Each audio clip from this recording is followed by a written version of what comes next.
बिरान जंगल में भगवान भगवान कतो भ सके है, अत्र तत्र सर्वत्र।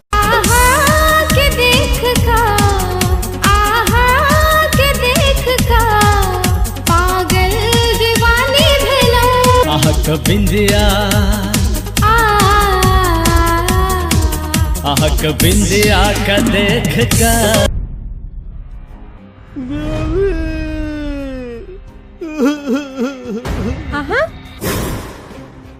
अहाँ के हम कहने रहे ने कि अहाँ के लागे हम कुछो कह सके छिए, मुद्दा अहाँ हमरा गोली नहीं मार सके छी।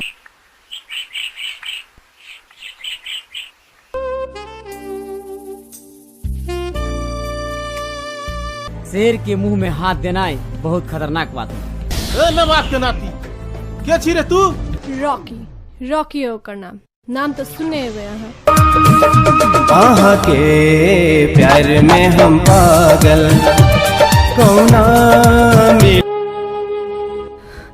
राज अपना सबसे बहुत बड़का गलती भ गेले। एकरा गलती नहीं कहो, एते बुझू अपना और के दोस्ती या प्रेम में बदल गेलै।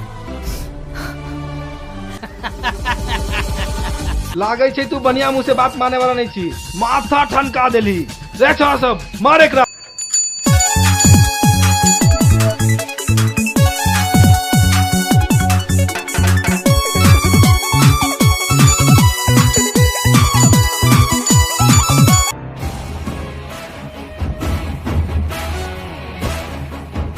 Hello mister. जवान चला दिलिए हमरा दीवाना बना दिलिए, केहन रोग लगा दिलिए।